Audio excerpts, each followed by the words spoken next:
اور ایسے شعر ہم اپنے رب کے لیے بہت سارے بولتے ہیں، اصل میں ہم اپنے رب کے لیے کرتے کیا ہیں وہ بہت زیادہ ضروری امپورٹنٹ ہے۔ ہم اپنے رب کے لیے کیا کر رہے ہیں؟ خیال بھی نہیں آیا ہوگا کبھی؟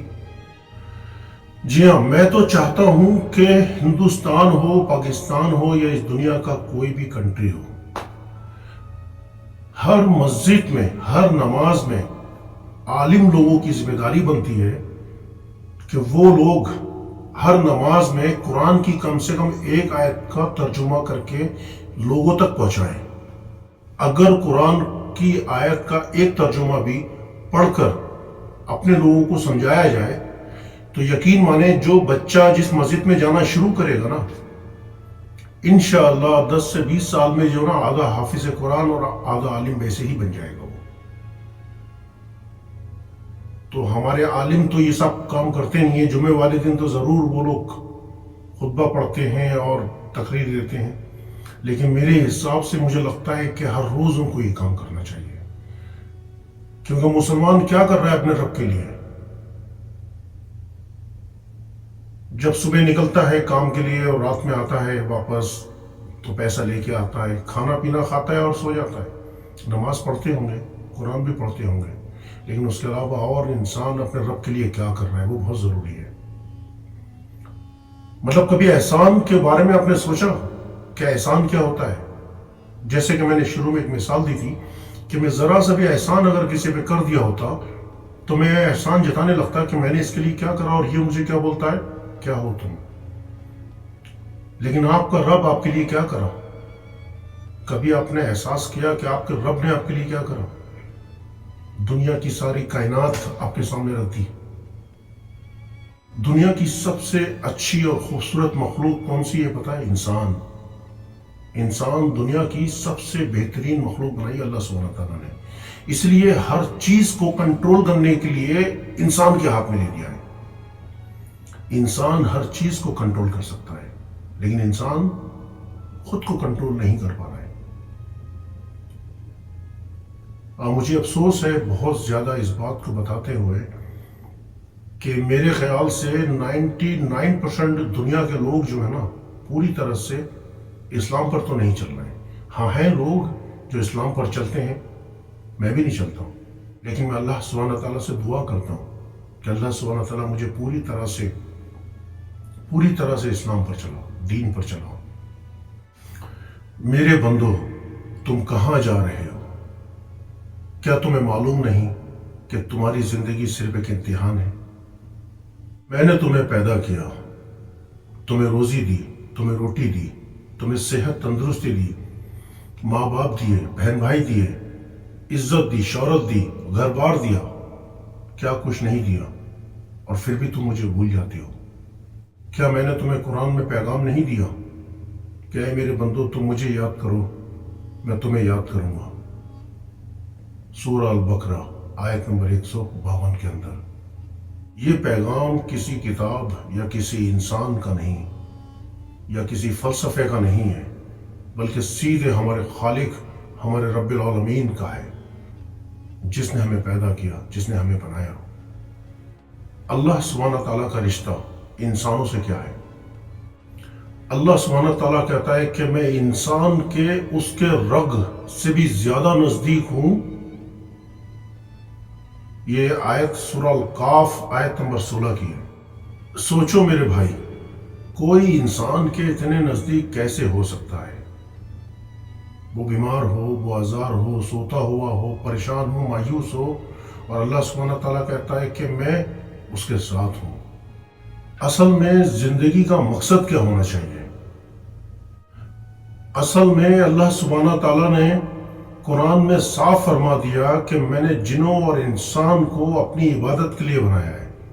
سورہ الذریات آیت نمبر 56 کے اندر، یعنی ہماری زندگی کا پورا مقصد کیا ہونا چاہیے؟ اللہ سبحانہ تعالیٰ کو پہچاننا، اس کا شکر ادا کرنا اور اس کی عبادت کرنا۔ یہ صحیح مقصد ہے ہمارے رب کی عبادت کرنے کا، ہمارے رب کو پہچاننے کا۔ لیکن افسوس کہ انسان آج دنیا کی رنگ اور شہرت کے اندر اتنا زیادہ الجھ گیا ہے کہ اپنے رب کو ہی بھول جاتا ہے۔ اور اپنی زندگی کا اصلی مقصد ہی بھول جاتا ہے کہ اس کی زندگی کا اصلی مقصد کیا ہے۔ میرے بھائیوں، کبھی آپ نے سوچا کہ آپ کی زندگی کا اصلی مقصد کیا ہے؟ اگر نہیں سوچا تو سوچیے ضرور۔ میرے بھائیوں اور بہنوں، یاد رکھو، اللہ سبحانہ تعالیٰ ہماری 70 ماؤں سے زیادہ محبت کرتا ہے ہم سے، 70 ماؤں سے زیادہ۔ اگر کوئی شخص توبہ کر لے اور معافی مانگ لے سچے دل سے، توبہ کر لے اور معافی مانگ لے سچے دل سے، تو یقین مانو یہ بالکل ایسا ہے جیسے کسی بنجر زمین پر بارش کی بوند گرنے کے برابر۔ اللہ سبحانہ تعالیٰ قرآن مجید میں بار بار ہمیں یہ پیغام دیتا ہے، بھلا میں اپنے اس رب کی عبادت کیوں نہ کروں جس نے مجھے پیدا کیا ہے، اور ہم سب کو اس کے پاس ہی تو لوٹ کے جانا ہے۔ سورہ یاسین آیت نمبر 22 کے اندر اللہ سبحانہ تعالیٰ یہ فرماتا ہے۔ اور یاد رکھنا، یہ پیغام خالی مسلمانوں کے لیے نہیں بلکہ دنیا کے سارے انسانیت کے لیے یہ پیغام ہے اللہ سبحانہ تعالیٰ کا قرآن مجید کے اندر۔ یاد رکھنا، یہ دنیا تو صرف کچھ دنوں کی یا کچھ منٹوں کی ہے، اصل دنیا تو انسان کی آخرت ہے۔ اس لیے آخرت کے بارے میں زیادہ سوچیے۔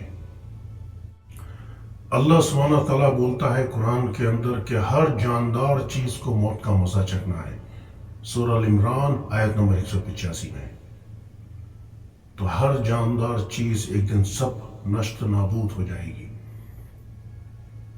اور آخرت کی تیاری کریے تاکہ اصل زندگی جو ہے نا وہ کامیاب ہو جائے، اس میں کامیاب ہو جائے۔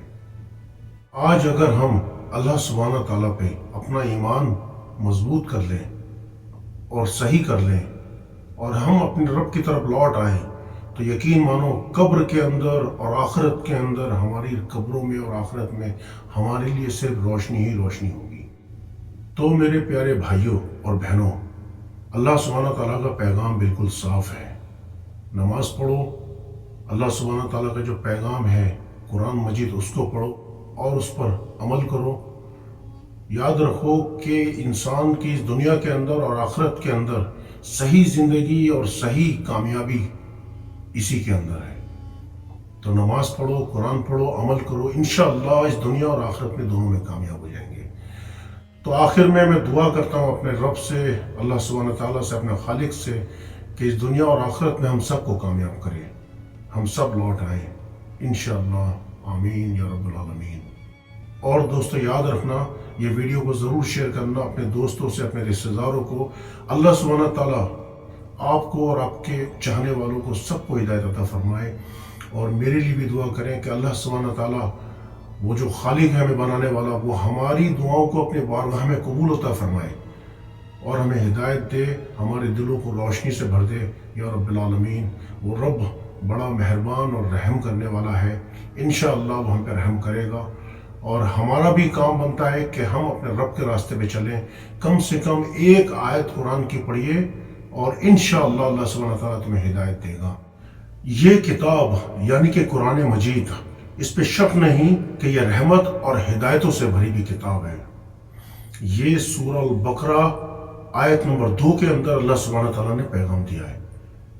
تو اس بات سے اندازہ لگا سکتے ہیں کہ قرآن مجید ہم سب کے لیے ہدایت سے بھری ہوئی ہے۔ ہمیں قرآن مجید کو پڑھنا چاہیے، اس پہ عمل کرنا چاہیے، انشاءاللہ اللہ سبحانہ تعالیٰ اس دنیا اور آخرت میں زندگی کو بہتر کر دے گا۔ تو میرے بھائیوں، ہر ایک مسلمان پہ یہ بھی فرض ہے کہ جب آپ قرآن مجید کو سنیں اور اس پہ عمل کریں اور اس کو دوسروں تک پہنچانا چاہیے۔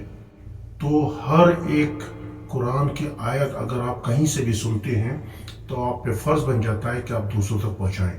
تو شیئر کیجئے اس ویڈیو کو بھی، انشاءاللہ اللہ سبحانہ تعالیٰ اس کا اجر بھی اس دنیا اور آخرت میں دے گا، آمین یا رب العالمین۔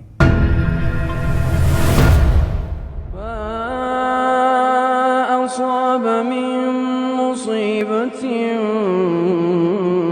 في الأرض ولا في أنفسكم